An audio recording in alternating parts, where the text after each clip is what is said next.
오늘 하나님의 말씀 보겠습니다. 열왕기하 5장 1절부터 14절의 말씀. 구약성경 568면에 기록되어 있는 열왕기하 5장 1절부터 14절의 말씀, 우리 천천히 합독하도록 하겠습니다. 아람 왕의 군대 장관 나아만은 그의 주인 앞에서 크고 존귀한 자니 이는 여호와께서 전에 그에게 아람을 구원하게 하셨음이라. 그는 큰 용사이나 나병 환자더라. 전에 아람 사람이 떼를 지어 나가서 이스라엘 땅에서 어린 소녀 하나를 사로잡음에 그가 나아만의 아내에게 수종들더니 그의 여주인에게 이르되 우리 주인이 사마리아에 계신 선지자 앞에 계셨으면 좋겠나이다. 그가 그 나병을 고치리이다 하는지라. 나아만이 들어가서 그의 주인께 아뢰어 이르되 이스라엘 땅에서 온 소녀의 말이 이러이러하도이다 하니 아람 왕이 이르되 갈지어다. 이제 내가 이스라엘 왕에게 글을 보내리라 하더라. 나아만이 곧 떠날새 은 10달란트와 금 6,000개와 의복 10벌을 가지고 가서 이스라엘 왕에게 그 글을 전하니 일렀으되 내가 내 신하 나아만을 당신에게 보내오니 이 글이 당신에게 이르거든 당신은 그의 나병을 고쳐주소서 하였더라. 이스라엘 왕이 그 글을 읽고 자기 옷을 찢으며 이르되 내가 사람을 죽이고 살리는 하나님이냐? 그가 어찌하여 사람을 내게로 보내 그의 나병을 고치라 하느냐? 너희는 깊이 생각하고 저 왕이 틈을 타서 나와 더불어 시비하려 함인 줄 알라 하니라. 하나님의 사람 엘리사가 이스라엘 왕이 자기의 옷을 찢었다 함을 듣고 왕에게 보내 이르되 왕이 어찌하여 옷을 찢었나이까? 그 사람을 내게로 오게 하소서. 그가 이스라엘 중에 선지자가 있는 줄을 알리다 하니라. 나아만이 이에 말들과 병거들을 거느리고 이르러 엘리사의 집 문에 서니 엘리사가 사자를 그에게 보내 이르되 너는 가서 여단강에 몸을 7번 씻으라. 내 살이 회복되어 깨끗하리라 하는지라. 나아만이 노하여 물러가며 이르되 내 생각에는 그가 내게로 나와서서 그의 하나님 여호와 이름을 부르고 그의 손을 그 부위 위에 흔들어 나병을 고칠까 하였도다. 다메섹강 아바나와 바르발은 이스라엘 모든 강물보다 낫지 아니하냐? 내가 거기서 몸을 씻으면 깨끗하게 되지 아니하랴 하고 몸을 돌려 분노하여 떠나니 그의 종들이 나와서 말하여 이르되 내 아버지여 선지자가 당신에게 큰 일을 행하라 말하였다면 행하지 아니하였으리까? 하물며 당신에게 이르기를 씻어 깨끗하게 하라 함이리까 하니 나아만이 이에 내려가서 하나님의 사람의 말대로 요단강에 7번 몸을 잠그니 그의 살이 어린아이의 살같이 회복되어 깨끗하게 되었더라. 우리 옆에 분들에게 인사 나눕시다. 오늘도 은혜 받읍시다. 또 한 번의 인사 있죠? 두 손을 우리 불끈 쥐고 끝까지 승리합시다. 아멘. 주전 850년경에 메소포타미아와 중동 일대를 통치하던 아수르의 세력이 약화되고 아람이라고 하는 새로운 나라가 급부상하게 되면서 그 일대 중동의 패권을 장악하던 시대가 있었습니다. 이때 이 신흥 강국인 아람의 장군으로서 주변 나라들을 정복하는데 혁혁한 공을 세웠던 사람이 있었는데 우리가 익히 그 이름을 알고 있는 바 나아만이라고 하는 인물입니다. 이 사람이 어떤 사람인가에 대해서 성경은 그의 이력을 이렇게 소개하고 있어요. 아람 왕의 군대 장관 나아만은 그 주인 앞에서 크고 존귀한 자니 이는 여호와께서 전에 저로 아람을 구원하게 하셨음이라. 저는 큰 용사라. 나아만이 누구입니까? 나라에 큰 공을 세운 그 존귀한 사람으로서 당시 아람 왕인 베나닷 2세의 10만과 총애를 얻고 있는 크고 존귀한 사람이었다고 하는 것입니다. 왕이 그를 총애하고 온 국민들도 그를 깊이 경외하며 존경할 만큼 온 나라가 그를 존귀하게 여기는 그 나라의 제2의 실세였다고 하는 것이죠. 오늘날로 말하면 3군 사령관 내지는 국방부 장관의 격을 갖추고 있는 대단한 지위를 가지고 있는 사람이었다는 것을 우리가 알게 됩니다. 그런데 오늘 본문은 그 나아만의 화려한 이력 뒤에 그의 이 모든 화려한 이력을 무색하게 만드는 그 이력의 치명적인 손상을 가져올 만한 또 하나의 이력을 짧게 이렇게 덧붙이고 있어요. 무엇입니까? 그러나 그는 나병 환자더라. 그는 큰 용사이었으나 그는 나병 환자이었더라. 나아만의 이름의 뜻은 즐거움이라고 하는 뜻을 가지고 있어요.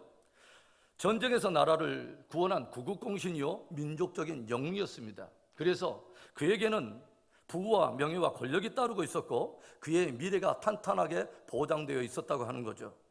얼마나 세상 살만 나겠습니까? 이 자리에 올라오기까지 그가 얼마나 피땀 흘려 노력을 했겠습니까? 이제야 남들이 부러워할 그런 정도의 신망을 한 몸에 얻고서 즐겁고 안락한 삶을 살 때가 찾아온 것입니다. 그런데 그의 인생에 찾아온 이 청천벽력과 같은 이 나병은 그의 모든 화려한 과거와 현재 그리고 남은 삶의 모든 미래에 하나의 소망을 다 끊어버리고 철퇴를 가하면서 그의 인생에 가히 먹구름 같은 절망을 안겨다 주기에 충분한 것이었습니다. 그의 인생 중반에 찾아온 이 나병의 위기에는 그의 모든 희망을 다 꺾어버리고 그런 대단한 위력을 가지고 있는 것으로서 그동안 자기가 얻고 있었던 왕의 신망과 총애, 그리고 그가 가졌던 권력과 명예, 그리고 그가 소유했던 모든 돈과 재물의 의미를 다 무용지물로 만들 만한 그러한 위기였다고 하는 것이죠. 그런데 오늘 이 나만의 이야기는 결국 해피엔딩으로 끝이 나요.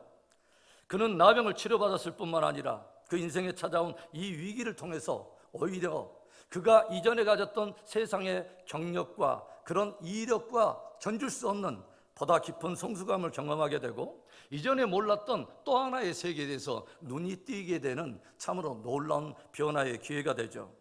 위기를 통하여 오히려 치유와 어떤 회복의 은혜를 맛보게 되고 보다 깊은 성숙함으로 나가게 된 이 나아만처럼 저와 여러분의 삶에도 은혜 안에서 참으로 변화가 되고 성숙하게 되며 보다 새롭게 회복되는 역사가 있기를 주의 이름으로 축원합니다. 그렇다면 위기를 벗어나 참된 변화와 회복, 깊은 성숙함의 은혜를 맛보게 되려면 어떻게 해야 될까요? 먼저 첫 번째는 겸손히 하나님께 나아가야 합니다. 겸손히 하나님께 나아가라. 여러분, 참된 겸손은 어디에서만 빚어질 수 있냐면 하나님 앞에 설 때에만 빚어질 수 있고 하나님 앞에 서야만 빚어지는 성품이 진짜 겸손입니다. 계급장도 다 떼고 사람들의 평판을 다 벗어내고 있는 그대로의 모습대로 정직하게 주님 앞에 설 때에 우리는 진실로 겸손하게 되고 바로 그때 주님께로부터 오는 위대한 은혜를 경험하게 되는 것입니다. 성경은 오늘 나아만 장군의 사건을 다루면서 나아만이 이스라엘과 전쟁 가운데 잡아왔던 포로로 끌려온 작은 계집아이에 대한 이야기를 들려주고 있어요. 나아만이 전쟁 중에 이스라엘의 작은 계집아이를 포로로 잡아와서 자기의 아내를 섬기는 몸종으로 삼은 것입니다. 그런데 그 작은 계집아이가 자기가 섬기고 있는 주인인 나아만 장군이 나병에 들었다고 하는 소식을 듣고서 그 안주인인 주모에게 이런 소식을 들려주는 것입니다. 만일 우리 주인이 사마리아에 계신 선지자 앞에 계셨더라면 참으로 좋았을 뻔했습니다. 그가 저의 병을 치료했을 것입니다. 그러자 이 말을 들은 여주인이 남편 나아만에게 이 소식을 알리게 되고 남편 나아만은 자기가 섬기고 있는 아람 왕에게 이 소식을 고하게 되죠. 그리고 그는 마침내 왕의 친서를 받아 거대한 사신단을 이끌고 선지자를 찾아 이스라엘로 떠나게 됩니다. 여러분, 나아만이 어떤 인물이간데 그 작은 계집종의 소리에 귀를 기울인다는 말입니까? 나아만이 누구인데 그 작은 계집종의 소리만 듣고서 이스라엘의 선지자를 만나겠다고 거대한 사신단을 이끌고 기꺼이 국경을 넘어 이스라엘을 찾아간다는 말입니까? 그런데 그의 인생에 찾아온 그 위기가 나아만에게 위대한 선물 하나를 안겨다 준 것입니다. 바로 그 선물은 겸손이라고 하는 성품입니다. 나병이라는 위기가 그로 하여금 겸손히 은혜의 자리로 나아가게 했다고 하는 것이죠. 오늘 이 사건이 우리에게 매우 중요한 교훈을 들려주고 있다고 저는 생각합니다. 위기를 만날 때 있는 모습 그대로 겸손히 은혜의 자리에 나아가라고 하는 것이죠. 겸손히 나아갈 때 비로소 우리에게는 복음이 복음으로 들리기 시작하고 겸손한 그 사람에게 하나님께서 진실로 은혜를 베푸는 것입니다. 성경을 보면 무수한 사람들이 자기 인생에 찾아온 문제와 위기들을 가지고 주님 앞에 나아가는 모습을 그리고 있어요. 잘 나가던 가정에 갑자기 풍파가 일더니 딸이 흉악히 귀신 들렸습니다. 잘 풀려가던 인생의 중반에 풍을 맞고 38년간 누워서 이제 가족에게도 버림을 받게 됐어요. 기적과 성공으로 탄탄대로의 길을 행하던 제자들의 행로에 갑자기 광풍이 밀려들기 시작합니다. 성경에 나오는 인물들은 하나같이 문제와 위기가 없는 사람들이 아닙니다. 저들은 한결같이 많은 문제와 위기를 가지고 있었던 연약한 사람들이었다고 하는 거죠. 그러나 저들은 그 문제와 위기가 있으면서도 여전히 지위로 포장하거나 재물로 또는 고상한 종교와 선행으로 어떤 명예로 포장하지 않았습니다. 문제와 위기를 만나서 상하고 찢긴 모습 그대로, 있는 그대로의 모습으로 주님 앞에 겸손히 나와왔고, 주님께서는 그렇게 자기에게 나오는 겸손한 인생들에게 회복과 성숙함의 은혜를 베푸셨다고 하는 거죠. 은혜의 강을 향해서 나아가는 우리들에게 가장 거침이 되는 것은 나는 아무런 문제가 없는 것처럼 고상하게 포장하고 있는 영적인 교만입니다. 요한복음 3장을 보면 니고데모라고 하는 인물이 나오죠. 그는 바리새인이요 유대인의 관원이었습니다. 사람들에게 명망과 어떤 신임을 받고 있는 그런 종교인이요 연륜이 깊은 선생이었습니다. 그런데 그가 예수가 전하는 기이한 복음을 듣게 되죠. 그리고 그 복음이 이 니고데모라고 하는 이 사람의 영혼을 통째적으로 흔들기 시작하더니, 바로 그 복음이 종교의 형식도 있고 또 다른 이들을 가르칠 만한 방대한 윤리와 전통에 대한 지식이 있음에도 불구하고 아직도 여전히 구원에 대한 확신을 갖지 못하고 있는 이 니고데모의 영적 실체를 보게 만들어 주더라고 하는 것입니다. 이에 니고데모가 조용히 청년 예수를 찾아와요. 비록 자신의 지위와 연륜 때문에 또 사람들의 보는 시선 때문에 낮에 찾아오지는 않았지만 밤에 조용히 청년 예수를 찾아온 것입니다. 그리고 그날 밤에 니고데모는 하나님의 아들인 예수님으로부터 직접 거듭남의 신비와 영생에 대한 놀라운 복음을 듣고 믿어 영접하여 하나님의 자녀로 거듭나게 되는 위대한 변화를 경험하게 되죠. 겸손이 뭐라고요, 여러분? 있는 그대로의 모습으로 하나님 앞에 서는 것입니다. 그것이 진짜 겸손입니다. 계급장 다 떼고 직분 다 떼고 사람들의 평판 다 떼고 문제 있는 그대로의 모습으로 하나님 앞에 섰는 것이 바로 진정한 성경이 말하는 겸손인 것입니다. 능하신 하나님의 손 아래서 겸손하면 하나님께서 저를 높이시고 회복시키는 거예요. 능하신 하나님의 손 아래서 우리가 겸손할 때 바로 거기에 구원이 있고 회복이 있고 참된 변화가 있는 것입니다. 참으로 나병은 나만의 모든 삶을 망가뜨릴 만한 엄청난 위기요 문제였지만 그것은 나만으로 하여금 겸손이라고 하는 위대한 성품을 빚어내주는 위대한 선물이 되었다고 하는 것이죠. 시편 51편 17절에는 이런 말씀이 있어요. 하나님께서 구하시는 제사는 상한 심령이라. 하나님이여 상하고 통회하는 마음을 주께서 멸시하지 아니하시리다. 이 시편은 시편 51편인데 이것은 참회 시입니다. 다윗이 햇사람 우리아의 아내인 밧세바를 겁탈하고 그의 남편인 참으로 다윗의 충성스러운 우리아를 지극히 의도적으로 전장의 맨 전방에 세움으로 인해서 그렇게 배치시킴으로 인해서 죽게 만들어버린 그 사건 이후에 다윗이 하나님 앞에 통에 잡아가면서 지었던 노래가 바로 시편 51편인 거죠. 다윗이 범죄했을 때 나단 선지자가 찾아와서 이런 기이한 이야기 하나를 비유로 들려줘요. 왕이여, 한 성에 두 사람이 있었는데 한 사람은 엄청난 부를 가진 자요, 한 사람은 지극히 가난하여 다만 작은 암양 새끼를 하나 기르며 그 암양 새끼를 마치 자기 자식처럼 여기며 그렇게 키우고 살고 있었습니다. 그런데 그 부자에게 저 멀리에서 손님이 찾아왔는데 그 부자가 그 찾아온 자기의 행인을 위해서 자기의 풍성한 것에서가 아니라 그 가난한 자의 유일한 소유인 암양 새끼를 강제로 뺏어다가 그것으로 요리하여 그를 공개했다고 합니다. 이 나단 선지자의 말을 여기까지 듣던 다윗이 갑자기 격분하기 시작하죠. 아니, 이런 쳐 죽일 놈이 있나? 그 일을 행한 사람은 마땅히 죽어야 하리라. 저가 연약한 자를 불쌍히 여기지 않고 이 큰 악을 행하였으니 저의 죽음이 마땅하리라. 이 분노하고 있는 다윗의 모습을 물끄러미 바라보던 나단 선지자가 조용히 입을 열어 이렇게 들려줍니다. 왕이여, 당신이 바로 그 사람입니다. 왕이여, 당신이 바로 그 사람입니다. 당신이 가난할 때 아무런 이름도 없이 광야의 목동 시절에 하나님이 당신에게 기름을 부어 왕을 세우고 이 나라의 모든 소유를 당신의 손에 붙여주었건만 모든 것을 다 손에 쥐고 있으면서도 당신의 정욕 하나 채우려고 그동안 목숨을 다하여 충성을 다한 햇사람 우리아의 아내를 겁탈하더니 그 햇사람 우리아마저 전장의 선봉에 배치하여 죽게 한 다윗, 바로 당신이 그 사람입니다. 이에 그의 폐부를 찌르는 나단 선지자의 책망을 들으며 다윗은 깊은 참회를 하며 하나님 앞에 나아갑니다. 그리고 오직 긍휼을 베푸시는 그 하나님 앞에 베옷을 입고 옷을 찢으며 통곡하며 진실로 회개하기 시작하죠. 그리고 범죄하여 하나님으로부터 심판적 위기를 맞았음에도 불구하고 있는 그대로의 모습을 가지고 나올 때 주님은 다윗을 기꺼이 용서하시고 기꺼이 회복시켜 주시더라고 하는 거죠. 도도하게 포장하고 있는 모든 것을 벗어버리고 내가 바로 그 사람인 것을 알고 그 모습 그대로 주님 앞에 나아갈 수 있는 바로 그 사람, 참으로 복 있는 사람이죠. 내가 그 사람인 것을 알고 주님의 긍휼을 구하는 것, 바로 그것이 은혜의 길인 것입니다. 사랑하는 성도 여러분, 오늘 저와 여러분의 삶 속에 또 신앙에 위기가 찾아오지는 않았습니까? 있는 그대로의 모습으로 상한 심령 그대로 겸손히 하나님께 나아가 참된 치유와 회복을 경험하게 되는 복된 저와 여러분의 신앙이 되기를 주의 이름으로 축원합니다. 위기를 맞을 때 오히려 변화와 회복과 성숙함의 은혜를 받으려면 우리가 어떻게 해야 될까요? 두 번째로는 자기를 부인하는 것입니다. 자기를 부인하라.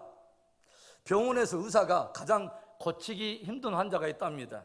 그것은 이미 스스로 자기 나름대로의 진단과 처방을 가지고 의사를 찾아오는 사람이죠. 내 생각에는, 내 경험으로는 하며 의사의 진단과 처방에 맡기지 않고 자기 생각과 경험을 의사에게 오히려 주장하는 환자들이 있다는 거죠. 피아노를 가르치기에 정말 어려운 학생들이 있대요. 그것은 이미 잘못된 방법으로 연주하는 것에 이미 길들여져 있으면서도 심지어 그것을 옳다고 주장하면서 선생에게 찾아오는 그 학생 정말 어렵다는 거예요. 선생님, 이제 저 바이엘 끝났으니까 체린지 치면 안 돼요? 저 바이엘 끝났으니까 이제는 아스피린 먹으면 안 돼요? 오늘 나아만 장군이 작은 아이의 소리에 귀를 기울이면서 병을 고치려고 이스라엘을 찾아온 것, 선지자에게 나온 것 정말 귀한 일입니다. 그런데 사실 병을 고치려고 나오는 환자가 그렇게 거대한 사신단과 함께 그렇게 뻑적지근한 어떤 행렬을 이끌고 올 필요가 있을까요? 그냥 한두 사람 데리고 조용히 오면 될 일이지. 거대한 사신단과 함께 이스라엘에 도착한 나아만은 왕의 친서를 이스라엘 왕에게 보여줘요. 거기에는 이런 글이 쓰여져 있습니다. 나의 신망하는 신하 나아만을 당신에게 보내니 당신 나라에서 이 사람의 나병을 고쳐주기 바랍니다. 이 글을 읽고 나서 이스라엘 왕이 옷을 찢으며 통곡을 하며 말하죠. 아니, 내가 하나님도 아니건데 어떻게 이 나병을 고치며 내가 도대체 누구간데 어찌 이 사람을 죽이고 살리고 할 수 있다는 말인가? 통곡을 하는 거죠. 분명히 저들이 이 문제를 가지고 시비를 걸어서 우리나라와 전쟁을 일으켜 우리를 정복하려는 속셈인 것이 분명하다. 그런데 이 일련의 많은 이야기를 들은 엘리사 선지자가 나아만 일행을 자기에게 보내라고 왕에게 통지를 하죠. 그리고 나아만 일행이 마침내 엘리사 선지자의 집에 도착하게 되는데 이때 엘리사 선지자가 어떻게 반응을 합니까? 10절의 말씀입니다. 엘리사가 사자를 그에게 보내 이르되 너는 가서 요단강에 몸을 7번 씻으라. 내 살이 회복되어 깨끗하리라 하는지라. 대사신단을 이끌고서 은 10달란트와 또 금 6,000개, 의복 10벌, 제법 폼나는 예물을 가지고 잔뜩 기대감을 가지고 여기까지 찾아왔는데 엘리사는 정작 나와보지도 않고 종을 보내어서 하는 말이 너는 가서 요단강에 몸을 7번 씻으라 전한 것입니다. 나아만의 기대에 완전히 찬물을 끼얹어 버렸을 뿐만 아니라 많은 사신들 앞에서 창피를 주고 힘이 무한하게 맞는 것입니다. 그러자 나아만이 이것에 대해서 어떻게 반응했을까요? 11절의 말씀, 나아만이 노하여 물러가며 이르되 내 생각에는 그가 내게로 나와서서 그의 하나님 여호와의 이름을 부르고 그의 손을 그 부위 위에 흔들어 나병을 고칠까 하였도다. 내 생각에는 자기 생각이 이미 있었다는 거죠. 그 생각이 뭡니까? 내 생각에는 저가 내게로 나와서, 그러니까 환자가 의사에게 나아가러 가는 것이 아니라 의사가 자기에게 나와야 된다고 하는 거죠. 그러니까 나아만은 여전히 환자로서가 아니라 지금까지도 군대 장관으로서 대접을 기대하고 있는 것입니다.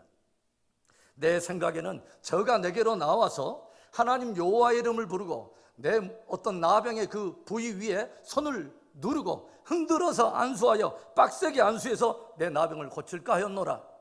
자기가 생각하고 기대한 방법이 따로 있었다고 하는 거예요. 또 그의 생각이 무엇입니까? 12절의 말씀, 다메섹 강 아바나와 바르발은 이스라엘 모든 강물보다 낫지 아니하냐. 내가 거기서 몸을 씻으면 깨끗하게 되지 아니하려 하고 몸을 돌려 분노하여 떠나니. 또 그의 생각이 무엇입니까? 우리 아람에 있는 아바나와 바르발 강은 요단강보다 훨씬 깨끗하다는 거예요.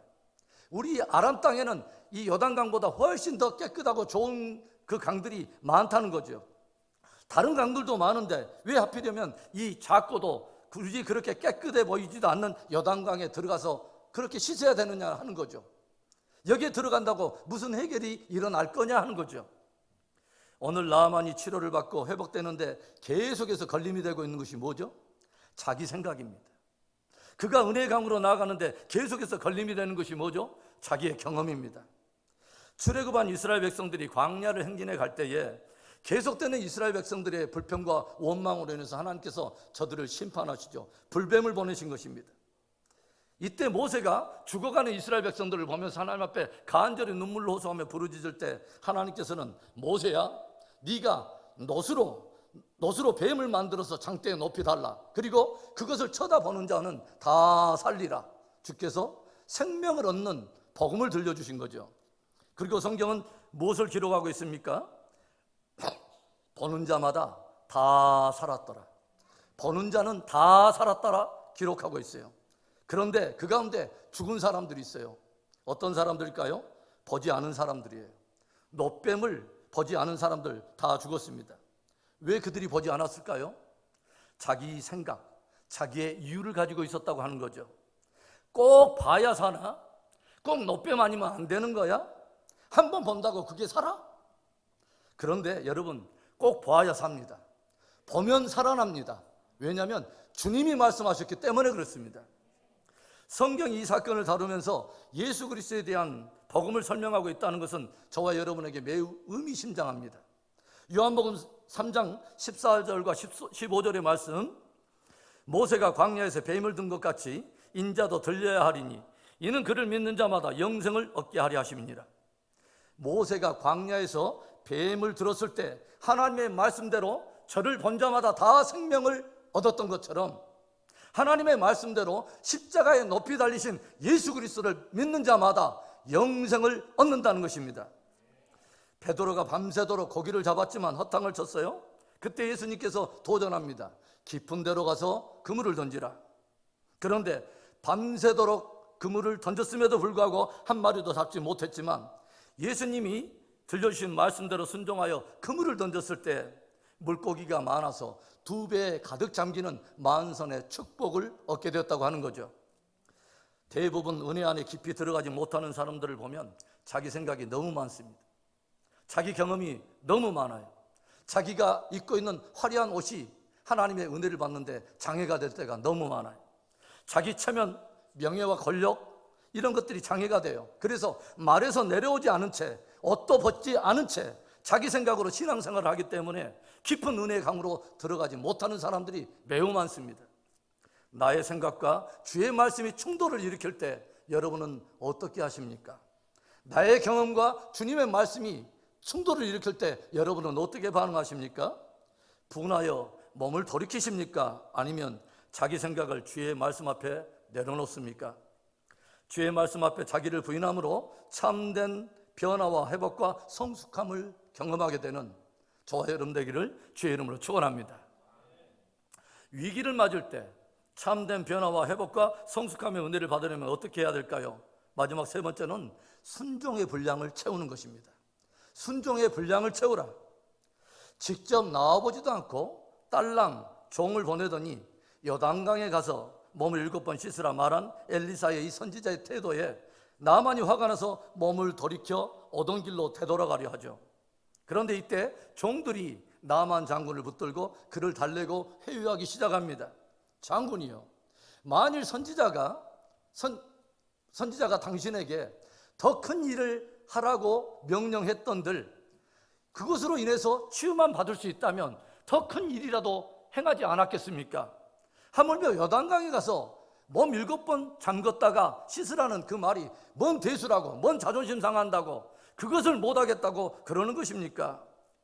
저는 나아만 장군이 가지고 있는 복 중에 하나가 옆에 귀한 사람들이 있었다는 바로 그 생각을 해봐요. 만약에 옆에 있는 종들이 장군님 돌아가십시다, 까짓것 장군님 말대로 요단강 아니면 강 없습니까? 선지자가 이 사람 아니면 선지자 없습니까? 저 무리한 자를 단칼에 베어버리고 이스라엘 쳐서 우리의 본때를 한번 보여줍시다, 이렇게 말하면 나아만의 정서에는 딱 들어맞았을지 몰라요. 그러나 그렇게 되었다면 나아만은 결코 치유받을 수 없었을 거예요. 결코 주님이 베푸시는 차원이 다른 변화와 회복과 성숙함의 은혜를 경험할 수 없었을 거예요. 여러분들의 곁에 다만 여러분의 말에 그저 동조해주는 사람이 아니라 여러분이 진짜 주의 말에 귀 기울일 수 있도록 권면해주는 영적인 사람들, 좋은 믿음의 벗들이 있기를 주의 이름으로 축복합니다. 엘리사의 반응에 분하며 그 자리를 떠나려는 나아만의 모습을 보면서 우리는 하나님의 말씀 앞에 순종의 자리로 나아가기까지 얼마나 우리의 마음이 때때로 완고한가 하는 생각을 해봐요. 축복을 주시려고 결국은 치유하시고 좀 더 차원이 다른 은혜 속에 우리를 초청하시는데도 불구하고 그 앞에 우리는 얼마나 순종에 더디는가 하는 것을 돌아보며 회개하게 된다는 거죠. 회유하는 종들의 말에 이제 나아만이 결국 말에서 내려왔습니다. 그리고 그가 입고 있던 계급장이 덕지덕지 붙어있는 모든 옷들을 하나하나 벗기 시작해요. 그리고 바르바리나 아마나 강보다 못해 보이지만 기꺼이 선지자가 들려줬던 그 말대로 요단강에 물을 잠그기 시작합니다. 1번, 2번, 3번, 그리고 7번째 들어가서 물 위로 나왔을 때 나아만의 몸은 어린아이의 살과 같이 여성하게 회복이 되었습니다. 여러분, 나아만이 7번 몸을 씻을 때까지 그 안에 얼마나 많은 회의가 일어났을까요? 1번 씻었어요. 그런데 나오는데 아무런 변화가 없습니다. 2번, 3번 씻습니다.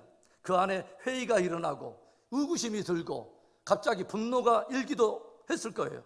그런데 나아만에게서 우리가 배우게 되는 위대한 모습 하나는 그럼에도 불구하고 그는 순종의 분량을 채웠다는 거예요. 14절의 말씀입니다.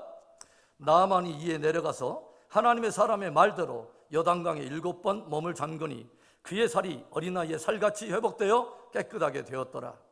여러분, 하나님 앞에 순종은 가장 위대한 것이고 아름다운 것입니다. 때때로 하나님은 가장 축복된 승리를 우리에게 주시려고 우리에게 순종의 분량을 채우도록 요구하실 때가 있어요. 가나안의 첫성 여리고성을 정복할 때 하나님은 모든 백성들의 입을 다 잠잠하게 하시고 그 성을 날마다 한 바퀴 그리고 마지막 날에는 7바퀴를 돌게 하시죠. 저들이 만일 입을 벌렸다면 아마 가관도 아니었을 거예요. 꼭 이 방법 아니면 없는 거야? 왜 입은 다물고 돌아야 되는 거야? 왜 꼭 굳이 하루에 한 바퀴씩, 하루에 13바퀴 돌면 안 되는 거야? 그런데 하나님의 말씀을 따라 잠잠히 하나님의 말씀 앞에 잠잠히 순종의 분량을 채웠던 이스라엘 백성들은 마침내 가나안의 난공불락의 첫성, 그 강력한 여리고성을 정복하고 승리를 거두게 되었습니다. 포도주가 떨어진 가나의 혼인잔치집에서 예수님께서 종들에게 명령을 해요. 항아리에 물을 채우라. 그런데 이 종들이 어떻게 순종을 합니까? 거기에 6 동아리가 있는데 이 동아리에 모두 다 아구까지 다 물을 가득 채우죠. 적절하게 순종한 것이 아니라 순종의 분량을 채우되 가득 채운 것입니다. 저들은 물을 채운 것이 아니에요. 순종을 채운 것입니다. 그런데 성경은 우리에게 항아리마다 가득 채워진 그 순종이 예수님의 손을 통해서 모두 다 축복이 되고 놀라운 변화가 되고 기쁨이 되었다는 것을 우리에게 보여줘요. 왜 우리가 계속 기도할까요? 주께서 정하신 기도의 분량이 있기 때문이에요. 왜 우리가 인내해야 될까요? 주께서 원하시는 인내의 분량이 있기 때문에 그래요. 주님이 반드시 들으시고 주님이 반드시 역사하신다는 그 믿음이 있기 때문에 우리는 오늘도 순종의 분량을 채우는 것입니다. 오늘 나의 한 번의 순종은 작아 보여요. 그러나 계속되는 순종은 하나님 앞에 정말 값진 것이며 그 순종이 결국 놀라운 승리와 변화와 회복을 가져오는 축복의 통로가 되는 것입니다. 사랑하는 성도 여러분, 깊은 하나님의 은혜의 강에 들어가려면 겸손해야 합니다. 문제와 위기를 만난 그들의 모습으로 겸손히 하나님 앞에 나아가는 그 인생이 복이 있는 것입니다. 그리고 자기를 부인해야 합니다. 나의 생각, 나의 경험과 하나님의 말씀이 충돌할 때 기꺼이 내 모든 생각을 사로잡아서 그리스도 예수께 복종하여 자기를 부인하는 것입니다. 그리고 순종의 분량을 채우는 거예요. 조용히 하나님이 정하신 그 분량이 있음을 알고 묵묵히 순종을 채워가는 것입니다. 모든 위기를 뛰어넘어 주님의 깊은 은혜의 강에서 참된 변화와 치유, 참된 회복과 성숙함을 풍성하게 경험하게 되는 복된 저와 여러분의 삶과 신앙이 되기를 주의 이름으로 다시 한번 축원합니다. 우리 오늘 말씀을 붙들고 우리 기도 한번 하겠습니다. 하나님 앞에 겸손한 사람이 복이 있습니다. 주님은 말씀하세요. 하나님은 교만한 자를 대적하시되 겸손한 자에게는 은혜를 베푸십니다. 겸손이라고 하는 성품은 하나님 앞에 정직하게 섰을 때만 빚어질 수 있는 성품인 것이죠. 오늘 주님 앞에 그렇게 기도했으면 좋겠어요. 하나님, 나의 직면하고 있는 위기와 문제, 하나님 아버지 그 안에 주님 앞에 내가 겸손히 나아갑니다. 나를 긍휼히 여겨주시고 이 위기가 변하여 내 안에 새로운 겸손을 만들어내고 그 겸손이 하나님 주님께로부터 오는 거룩한 아버지 은혜를 담기에 합당한 축복이 되게 하여 주옵소서. 우리 주님 앞에 겸손의 성품을 구하며 주님께 우리 기도하며 나아갑니다.